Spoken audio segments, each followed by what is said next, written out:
Hello everyone, welcome to the AJ classes 2882। आज हम पढ़ेंगे class 9th English moments chapter 3 Iswaran the storyteller. The story was narrated to Ganesh by a young man Mahendra by name. ये जो कहानी है ये गणेश नाम के एक बंदे को यंग मैन महेंद्रा ने सुनाई थी। He was a junior supervisor in a firm which offered on hired supervisors at various types of construction sites, factories, bridges, dams and so on. ये जो महेंद्रा यंग मैन था ये एक जूनियर सुपरवाइजर का काम करता था एक फॉर्म में, एक छोटी कंपनी में, जो कंपनी अलग अलग जगह पर जैसे कि कंस्ट्रक्शन साइट्स पर, फैक्ट्रीज पर, जहाँ पर पुल बन रहे हों और जहाँ पर डैम्स बन रहे हैं वहाँ पर सुपरवाइज़र प्रोवाइड करती थी। महेंद्रा को थोड़े टाइम बाद अपने रहने की जगह बदलनी पड़ती थी क्योंकि वह जूनियर सुपरवाइज था कंपनी में। वह अलग अलग जगह पर सुपरवाइज़र भेजा करती थी। Mahendra's job was to keep an eye on the activities at the work site. Mahendra का काम होता था नज़र रखना जहाँ पर काम चल रहा हो। He had to keep moving from place to place every now and then as ordered by his head office. उसको एक जगह से दूसरी जगह पर मूव करते रहना पड़ता था जैसे कि हेड ऑफिस से ऑर्डर आता था उसी के according. From a coal mining area to a railway bridge construction site. कई बार उसे वहाँ पर भेजा जाता था जहाँ से कोयला निकाला जाता था। कई बार रेलवे ब्रिज जहाँ पर बनाया जा रहा है वहाँ पर भेजा जाता था। From there after a few months to chemical plant. कुछ महीने बाद उसको केमिकल प्लांट पे भेजा जाता था which was coming up somewhere, जिसको कहीं पर बनाया जा रहा है। He was a bachelor. Mahindra unmarried था। His needs were simple. उसकी ज़रूरतें बहुत सिंपल थी। And he was able to adjust himself to all kinds of odd conditions. और वह बेकार कंडीशन में भी खुद को एडजस्ट कर लिया करता था। Whether it was an ill equipped circuit house. कोई सर्किट हाउस है जहाँ पर फैसिलिटीज़ नहीं हैं और a makeshift canvas tent in the middle of a stone quarry. और कई बार उसे तिरपाल में रहना पड़ता था, मोटे कपड़े के टेंट में रहना पड़ता था स्टोन क्वेरी के बीच में। लेकिन हर कंडीशन में वह खुद को एडजस्ट कर लिया करता था। But one asset he had was his cook. लेकिन उसके पास एक सहारा था, उसके पास एक कुक था और कुक का नाम था ईश्वरन। जहाँ भी महेंद्रा जाता था उसके साथ जाया करता था। The cook was quite attached to Mahendra and followed him uncomplainingly wherever he was posted. Cook Mahendra से काफ़ी अच्छी तरह से अटैच था और बिना शिकायत के जहाँ भी महेंद्रा की पोस्टिंग होती थी वह उसके साथ जाया करता था। ही कुक्ड फॉर महेंद्रा। वह महेंद्रा के लिए कुकिंग किया करता था। Washed his clothes. उसके कपड़े धोया करता था। And chatted away with his master at night. और रात को अपने मास्टर से बातें किया करता था। He could weave out endless stories. वह काफ़ी सारी स्टोरीज़ बना सकता था। And anecdotes on varied subjects. और इंसिडेंट्स को अलग अलग सब्जेक्ट्स पर सुना सकता था। Iswaran also had an amazing capacity to produce vegetables and cooking ingredients. Iswaran के अंदर एक बहुत बड़ी काबिलियत थी, एक अमेजिंग कैपेसिटी थी कि खाने के इंग्रेडिएंट्स और वेजिटेबल्स का इंतज़ाम कर लिया करता था। Seemingly out of nowhere, in the middle of a desolate landscape with no shops visible for miles around. Desolate landscape का मतलब जहाँ पर कोई घर वगैरह नहीं है, कोई दुकान नहीं है, इसके बावजूद भी वह इन इंग्रेडिएंट्स और वेजिटेबल्स का इंतज़ाम कर लिया करता था। He would miraculously conjure. वह अपने जादुई ढंग से अब the most delicious dishes made with fresh vegetables. सबसे डिलीशियस यानी बहुत ही टेस्टी डिशेस बना दिया करता था उन फ्रेश वेजिटेबल्स के साथ। विद एन आवर और 1 घंटे के अंदर ही of arriving at the zinc sheet shelter at the new work place. Zinc sheet मतलब जिसके अंदर वह रह रहे थे वह जिंक शीट का बना हुआ था। तो जिंक शीट के अंदर आने के बाद ही 1 घंटे के अंदर ही वह खाना बना दिया करता था। Mahendra would be up early in the morning. Mahendra सुबह ही जल्दी उठ जाया करता था। And leave for work after breakfast. और ब्रेकफास्ट के बाद वह काम पर निकल जाया करता था। Carrying some prepared food with him. अपने साथ पका हुआ खाना ले जाया करता था। Meanwhile Iswaran would tidy up the shed. इस दौरान ईश्वरन बिखरा हुआ साफ करता था, ठीक करता था। वॉश द क्लॉथ्स, कपड़े धोया करता था।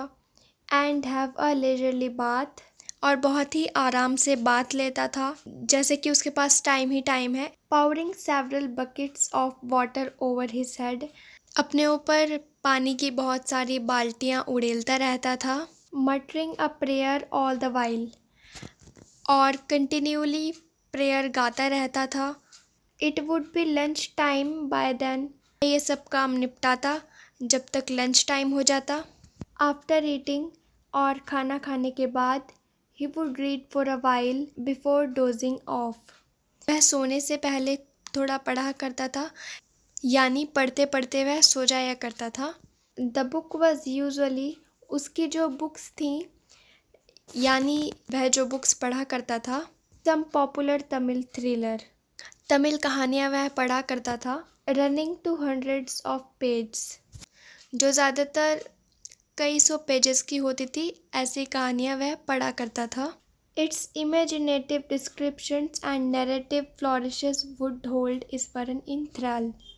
कि जो इमेजिनेशन क्रिएट करते थे तमिल राइटर्स, और जो नरेशंस इमेजिनेशन क्रिएट करते थे, वो ईश्वरन को बांधे रखते थे। ईश्वरन उन कहानियों का इतना फ़ैन हो गया था कि उन कहानियों को छोड़ नहीं पाता था, क्योंकि कहानी लिखने का तरीका इतना अच्छा, इतना बेहतर होता था कि ईश्वरन उनको छोड़ नहीं पाता था। His own descriptions were greatly influenced by the Tamil authors that he read. वो खुद भी जो कहानियाँ सुनाता था, उसकी खुद की कहानियों में भी उन तमिल ऑथर्स की कहानियों का असर दिखता था, जिनकी वो कहानियाँ पढ़ता था। When he was narrating even the smallest of incidents, जब वह एक छोटा सा इंसिडेंट्स भी सुनाता था, he would try to work in suspense, तो वह उसके अंदर सस्पेंस कहीं ना कहीं से डाल ही देता था। And a surprise ending into the account, और सरप्राइजिंग पार्ट अकाउंट में डाल ही देता था। यानी सिंपल सी चीज़ को वो बहुत ही एक्साइटिंग तरीके से सुनाता था। For example, instead of saying that he had come across N uprooted tree on the highway, जैसे कि ये कहने के बजाय कि वो एक उखड़ा हुआ पेड़ के पास से गुज़रा हाईवे पे चलते हुए, ही वुड से, लेकिन वो कैसे बताएगा इस बात को? विद आईब्रोज सूटेबली आर्क्ड, अपनी आईब्रोज को ऊपर की तरफ उठाते हुए। And hands held out in a dramatic gesture, और ड्रामा करते हैं जैसे, अपने हाथ खोल के जैसे ड्रामा कर रहा है, इस तरीके से। द रोड वॉज डिजर्टेड, जो सड़क थी वो सुनसान थी। And I was all alone, और मैं बिल्कुल अकेला था। सडनली आई स्पॉटेड समथिंग, अचानक मैंने देखा। That looked like an enormous bushy beast, के बहुत बड़ी झाड़ी। Lying sprawled across the road, वो रोड पर फैला हुआ है। I was half inclined to turn and go back, मेरा आधा मन हुआ कि मैं मुड़ के वापस चला जाऊं। But as I came closer, लेकिन जैसे ही मैं पास आया, आई सॉ, मैंने देखा। That it was a fallen tree, कि ये तो एक गिरा हुआ पेड़ है। With its dry branch spread out, इसकी सूखी जो झाड़ियाँ हैं, ब्रांचेस हैं, वह इधर उधर फैली हुई हैं। Mahendra would stretch himself back in his canvas chair and listen to Eswaran's tales uncritically. Mahendra अक्सर अपनी कैनवस की बनी हुई चेयर में खुलकर बैठता था और ईश्वरन की कहानी को बिना कमी निकाले ही सुना करता था। The place I come from is famous for timber. मैं जहाँ से आता हूँ वह लकड़ी के लिए काफ़ी फेमस है। Eswaran would begin. ईश्वरन शुरू करता। अब यहाँ से ईश्वरन की स्टोरी शुरू होती है। That is a richly wooded forest all around. हमारा घर चारों तरफ लकड़ी वाले पेड़ों से घिरा हुआ जंगल है। The logs are hauled on the lorries by elephants. जो लकड़ी के बड़े बड़े टुकड़े हैं वह ट्रक्स पे हाथी चढ़ाते हैं। They are huge well fed beasts. ये जो हाथी होते हैं ये अच्छे से खिलाए पिलाए गए राक्षस जैसे होते हैं। When they turn wild. जब वे वाइल्ड हो जाते हैं यानी आउट ऑफ कंट्रोल हो जाते हैं, कंट्रोल से बाहर हो जाते हैं, even the most experienced mahout is not able to control them. तो सबसे एक्सपीरियंस महावत भी उनको कंट्रोल नहीं कर पाता जब वह पागल हो जाते हैं। After this prologue Iswaran would launch into an elaborate anecdote involving an elephant. शुरुआती प्रोलोग के बाद ईश्वरन एक बहुत ही डिटेल्ड इंसिडेंट बताता है, एक एलिफेंट का। ये था इस स्टोरी का पार्ट 1। इसके आगे की स्टोरी हम पढ़ेंगे पार्ट 2 में। Thanks for watching.